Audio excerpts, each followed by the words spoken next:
The Philadelphia Flyers have finally found their coach, their replacement for John Tortorella. Now, if you're a Flyers fan, you're going, "What? I didn't get the memo. I've got the alerts set. I'm on the email list. I follow literally every beat writer. Got all their notifications on. What's this slap dick talking about? They found their coach. They didn't. Wait, I just checked their Twitter accounts. It's nothing. But I think they did. Because it was announced on Tuesday night that the Vancouver Canucks are moving on from Rick Tocchet. Which means the Flyers have found their coach. I truly believe this is what the Flyers were waiting for. This is what they were waiting and they were hoping for.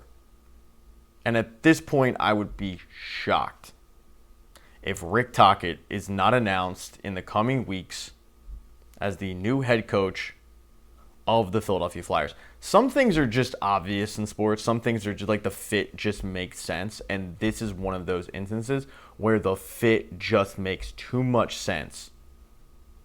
And I'm sure that Danny Briere and Keith Jones will come out and they'll say, no, we're going to interview a lot of candidates. And maybe they do, you know. Maybe they take a couple of coaching candidates out to dinner. But at the end of the day, this organization will end up hiring Rick Tocchet. Mark my words. It is April 30th. I think that this is the lock of the century. A couple of reasons why.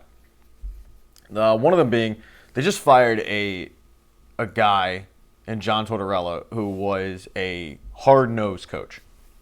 He was a coach that a lot of younger players didn't like playing for because of the fact that he was demanding, he was hard-nosed, all of that. Rick Tocchet is also known to be a little bit of a hard-nosed coach because he was that kind of player, but he also came into a really, really bad situation in Vancouver a year ago. He was able to get two players that despise each other in JT Miller and Elias Pettersson to at least work together, and they made a little bit of a run in the playoffs to the point where I actually thought they had a shot at going to the Cup. Now, you have to kind of also remember the fact that this past season in Vancouver was an unmitigated disaster, which led to JT Miller getting traded to the New York Rangers because of the fact that he just could not play with Elias Pettersson. The locker room was fractured. Their captain and Quinn Hughes, who was injured, also didn't really know what to do because of the fact I think he's so young. You know, it was a Hindenburg-esque blow up. What I mean is, like, it happened so quick. But I don't think that Danny Briere and Keith Jones are really going to focus on that. I think they're going to focus on this guy will know how to talk to the younger generation, the younger players. One of the reasons why is because he was a former player himself. You know, we all know Rick Tocchet's career, and a lot of it was with the Philadelphia Flyers. Which brings me to the Good Old Boys Network. And this isn't necessarily a negative, but it's just a fact. It's like Nepo babies in Hollywood. Some of those Nepo babies are really talented. And they might have gotten there no matter what. The nepotism definitely helped. But yeah, some of them are super, super talented people. And you don't take that away from them. Yet people will bring up the Nepo baby thing. It's the same thing in sports. Sports media, it's all about who you know. And in this situation, Keith Jones and Rick Tocchet, they're old running buddies. They're very familiar with each other. They get along. I don't know if they send each other Christmas cards, but I'm sure they'll go golfing here and there. Danny Briere, former Flyer. You've got three former Flyers. Danny Briere, Rick Tocchet, Keith Jones. What do the Flyers love doing as an organization? Let's get the gang back together. Let's go. Let's get former players in. Was that the old regime under Ed Snyder? Is this the new regime under Dan Helferty? There's probably a little bit of difference.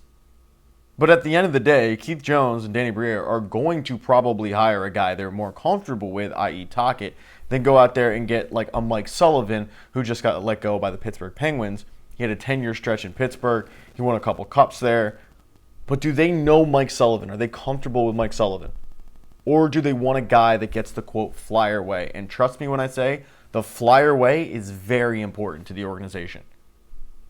Like when Cutter Gauthier told them, I don't want to sign with you guys, one of the things that they came out with was, well, if you don't want to be a Philadelphia Flyer, you're not going to be a Philadelphia Flyer.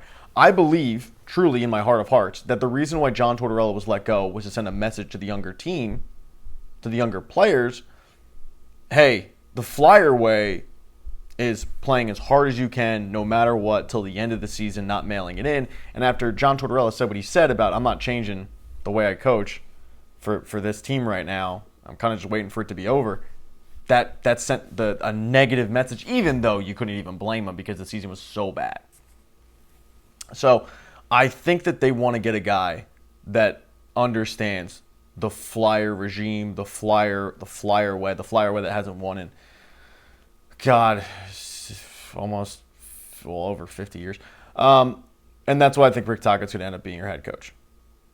I don't think they'll go after a guy like Mike Sullivan. I don't think Joe Quenneville will be an option. The Rangers just fired their head coach. I don't think he's going to be an option. I just think some of these matchups make too much sense. Mike Sullivan was a former assistant coach under John Tortorella with the New York Rangers. I think he makes sense there. I think Rick Tocchet makes too much sense with the Philadelphia Flyers. I think Rick Tocchet's going to be your head coach. I don't know if Rick Tocchet's a good head coach. I mean, he's only really had, 2 years in Vancouver. He had a little bit of a stretch there in Phoenix, but you can't blame anybody for losing in Phoenix because it's like blaming anybody for losing with the Miami Marlins, like kind of to be expected. So I think when you look at the Vancouver stretch, there's a lot of good, there's a lot of bad. I don't know what happens in Philadelphia. I know when he does eventually get hired, there will be blowback from older Flyers fans who are sick of the good old boys network, and they will say things like, here we go again, another former Flyer. Well, they did try outside voices before. They tried John Tortorella, outside voice, didn't work out. They tried Dave Hackstall from North Dakota State, didn't work out. Like, they've tried both. And I think that the organization doesn't get enough credit for that. Is they'll go to a chief whose name's escaping me all of a sudden, which is bad. Hit thumbs down for that. You know who I'm talking about, though. But they'll try a Craig Berube. Thank you. Hit thumbs up. We're back. We're so back. They'll try a Craig Berube. Maybe they usher him out too soon. But at the end of the day, I don't think any coach is going to win with this team because the team doesn't have a goalie. Don't pull a hamstring convincing yourself that Sam Urson is a good goalie. He sucks. Ivan Fedotov sucks. Whoever the other kid was that they had, they all suck. They're not good. It's unfortunate what happened with the Carter Hart situation, twofold, obviously for the victims, but also because of the fact that he was supposed to be your franchise goalie. I mean, now he's probably looking to play for SKA of the KHL once they're done. So until this organization gets a goalie, they're screwed. They're not going to win. Their defense is bad. Their goaltending's bad. You're not going to win many games like that. It must pain this organization to watch the playoffs and watch Cole Caulfield continue to score goals and know that, oh, you could have had him. You drafted Cam friggin' York. One pick before. All-time bad move. Cam York is a mediocre defenseman. Mediocre. Could he improve and get better? Sure. Is he Cole Caulfield level good? No. Not at all. I mean, imagine this organization with Cole Caulfield and Matvei Michkov. Instead, you've got Matvei Michkov. So don't fool yourself into thinking that these goalies are good, because I will warn you, you probably did the same thing with an Antero Niittymaki. You probably did the same thing with a Michael Leighton. You probably did the same thing with a Michael Norvirth. Flyers fans for the last 20-something years have taken mediocre goalies and tried to convince themselves, no, he's actually really good. And the only guy that was actually really good was Sergei Bobrovsky. And ironically, Flyers fans didn't really have a problem with ushering him out because they signed Ilya Bryzgalov, who was a disaster. Until this organization gets a goaltender, they're going to suck. I thought they should have gone after Askarov, the kid that Nashville had. Nashville traded him to the San Jose Sharks. I think the San Jose Sharks gave up a first-round pick for him. But at the end of the day, do you really care if he ends up being the guy? No, you don't.